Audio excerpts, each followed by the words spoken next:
বহর দিয়ে ওনার কাছে আমি যাব। শুধু আমি এই আশাবাদী যে আমি যে আমার পাও আলগা পাও আলগা মিশন এই পাও দিয়ে আমি যাব, শুধু আমার ওনার গাড়ির বহরের পিছন দিয়ে। আমার শুধু এই আশা। বিসমিল্লাহির রহমানির রহিম। আমার নাম মোহাম্মদ রুবেল হোসেন। আমি চাঁদপুর ফরিদগঞ্জ থেকে আজকে 4 দিন যাবৎ এখানে আসছি এবার কেউ হাসপাতালে, শুধু একমাত্র নেত্রীকে দেখার জন্য। আমি জানি নেত্রী এখানে অসুস্থ অবস্থায় আছেন 4 তলায়, এবার কেউ হাসপাতালে 4 তলায় আছেন। তো আমি যখন কিছু নিউজ কিছু চ্যানেলের ভিতরে আমি মিথ্যা অপপ্রচার শুনতে পারছি যে ওনার মৃত্যু হয়ে গেছে, তখন আমার কিন্তু একটা পাও নাই। আপনারা জানেন যে আমার পাও অসুস্থ এই অবস্থা আমি আসছি শুধু একমাত্র নেত্রীকে দেখার জন্য। আমার ফ্যামিলির থেকে নিষেধ করা আমার সেলাই করা পাও সেলাই করছে কিছুদিন হয়েছে, ওই সেলাই অবস্থা আমি এখানে আসছি। তো আমি শুধু এখানে ঘুমাইতেছি খাইতেছি এই না, যে আমি শুধু ওনাকে দোয়া করতেছি আল্লাহর কাছে। আমি নামাজ পড়ে তাজ্জুদ নামাজ পড়ে এমনি নামাজ পড়ে আমি ওনার জন্য শুধু দোয়া করতেছি, আল্লাহ নিয়ে ওনাকে সুস্থ করে আমাদের মাঝে ফিরে দেন। আমার মতন পাগল এখানে আসছে শুধু একমাত্র ওনাকে দেখতে, আর কিচ্ছু না। ওনার প্রতি এত পরিমাণ ভালোবাসা যে উনি আমাকে বিগত দিন অনেকবার আল্লাহ পাক ওনার সাথে সাক্ষাৎ করার সুযোগ করে দিয়েছেন। আমি অনেকবার সাক্ষাৎ করছি ওনার সাথে। আমি 2001 সাল থেকে রাজনীতি করি, যদিও বিএনপির সাথে আসি, কোনো পদ পদবি নাই। তারপর আমি একজন সাধারণ কর্মী হিসাবে, বিএনপির সাধারণ কর্মী হিসাবে ওনাকে অত্যন্ত পরিমাণ ভালোবাসি। আমরা জানি যে আজকে 12:30টার দিকে একটর জাহিদ সাহেব উনি আমাদেরকে একটা খবর দেবেন যে চিকিৎসার কি অবস্থা, এই জিনিসটা আমরা জানবো। আমি ওনাকে শুধু এই জিনিসটা না জানা পর্যন্ত আমি এখানে থাকবো, এখানে ওনার সর্বোচ্চ যতক্ষণ পর্যন্ত ওনার মুখের কথা না শুনতে পাবো আমি অতদিন পর্যন্ত আমি এখানে থাকবো। আমি কালকে 9টা বাজে 9:30টার দিকে আমি হাসপাতালের ভিতরে ঢুকছিলাম নিচে।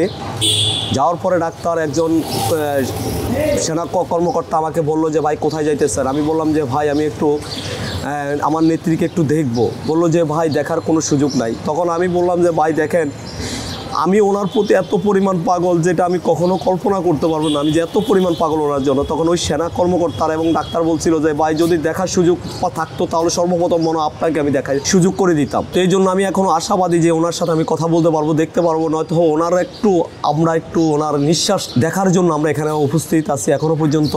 যে এবার কেউ হাসপাতালের সামনে আমরা অবস্থান করতেছি শুধু ওনার কথা শোনার জন্য। এখানে আসছে অনেকে ফটোগ্রাফ করার জন্য, অনেকে আসছে ভাইরাল হওয়ার জন্য, অনেকে অনেক রকমের আমি জানি না।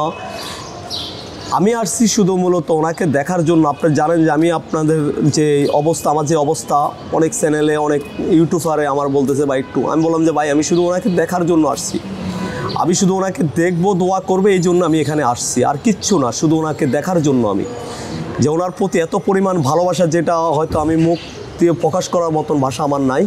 তারপর ওনার শুধু একটু নিঃশ্বাসটা বা ওনার একটু কথা শোনার জন্য আমি এখানে আসছি। আমরা জানি যে ট্রিটমেন্টটা দিতেছে ইনশাল্লাহ অতি শীঘ্রই আমাদের মাঝে উনি ফিরে আসবেন। আর ওনার অন্তত ওনার এই জিনিসটা আমার থেকে পাবো কিনা জানি না। ওনার সে যে গাড়ি বহরটার, ওই বহরের পিছনে একটু দৌড়াবো, এই জিনিসটার জন্য শুধু আমরা আশাবাদী। যদি দৌড়াইতে না পারি, ওনার যে গাড়ি বহর, ওই গাড়ি বহরের পাশ দিয়ে আমি এই যে আমার এই পাও, আমার এই আল্টিমিশন পাও দিয়ে আমি যতটুকু পারি, যদি আমার মৃত্যু হয়ে যায় ওই পা দিয়ে আমি ওনার পাশে দৌড়াবো। এই পায়ে দিয়ে আমি যে ওনার সাথে একটু গাড়ির পিছনে বহর দিয়ে ওনার কাছে আমি যাব। শুধু আমি এই আশাবাদী যে আমি যে আমার পাও আলগা পাও আলগা মিশন এই পাও দিয়ে আমি যাব, শুধু ওনার গাড়ির বহরের পিছন দিয়ে। আমার শুধু এই আশা। আমি কোনো পদ পদবি নেই, আমি সাধারণ একজন কর্মী। আমি ওনাকে অনেক ভালোবাসি, অনেক কাছ থেকে অনেকবার সাক্ষাৎ করছি, অনেকবার কথা বলছি ওনার সাথে। আমি অনেকবার কথা বলছি। ওনার মতন ভালো মানুষ আমার মনে হয় না বিগত দিনও এরকম মানুষ আর আসবে বা আগামীতে আসবে এরকম আমার মনে হয় না। কারণ উনি অনেক জেল জুলুম অত্যাচার নির্যাতন সহ্য করছেন, যিনি সবার সাথে হাসি খুশিভাবে কথা বলতেন। উনি একজন আপুসীর নেত্রী বেগম খালেদা জিয়া, 3 বারের সাবেক প্রধানমন্ত্রী, যিনি বিগত দিনে 17 বছর জেল জুলুম মামলা নির্যাতন হয়েছেন। আমরা জানি যে ওনার প্রতি এত পরিমাণ অনবিচার করা হয়েছে। স্বৈরাচার আমলে শেখ হাসিনা যে পরিমাণ নির্যাতন করছেন জেল জুলুমের ভিতরে রাইখা, ওনার ভালো করে ট্রিটমেন্ট পর্যন্ত দেয় না, সেটাও আমরা জানি। কারণ উনি সুস্থ একজন নেত্রী ছিলেন। ওনাকে জেলখানার ভিতরে ঢুকানোর পরে দিয়ে আমরা দেখছি হুইল চেয়ারে করে ওনাকে আনা হয়েছে, হাসপাতালে নেওয়া হয়েছে। আমরা এই জিনিসগুলো যদি বলতে যাই তাহলে আমার কলিজা ফাইটা দেবো। কিন্তু ওনার প্রতি এত পরিমাণ ভালোবাসা যেটা আমরা হয়তো বা 20 কোটি মানুষ জানে, যে ওনার মায়া এবং ভালোবাসার কারণে আজকে এই মানুষগুলো ওনার জন্য একমাত্র দোয়া করতেছে, ওনার যেন আল্লাহ যেন বাঁচিয়ে রাখে, দোয়া করতেছে আল্লাহ যেন ওনাকে সুস্থ করে আমাদের মাঝে ফিরে দেয়। আমি একটু আগে বলছিলাম যে ওনার যদি কিছু হয়ে যায়, আমি নিজেও বলছিলাম যে আল্লাহ যদি আমাকে নিয়ে যায়, ওনাকে সুস্থ করে দেন, তাও আমার মনে হয় না যে আমি হাসি খুশিভাবে দুনিয়া থেকে চলে যাব। কিন্তু এরকম নৃত্য হারিয়ে পেলে তাহলে আর পাবো না। আমি ওনার জন্য দোয়া করি, আল্লাহ যেন ওনাকে সুস্থতা দান করে দেন। আল্লাহর কাছে আমি ওয়ারাত করি, আল্লাহ যেন ওনাকে সুস্থ করে আমাদের মাঝে আবার ফিরে দেন। আমি এই দোয়াই করি। আমি তাজ্জুদ নামাজ পড়ে ওনার জন্য দোয়া করি, মাগরিবের নামাজ পড়ে দোয়া করি, ফজরের নামাজ পড়ে দোয়া করি আল্লাহর কাছে যেন উনি দ্রুত সুস্থ হয়ে আমাদের মাঝে ফিরে আসেন। আমি এই দোয়াই করি।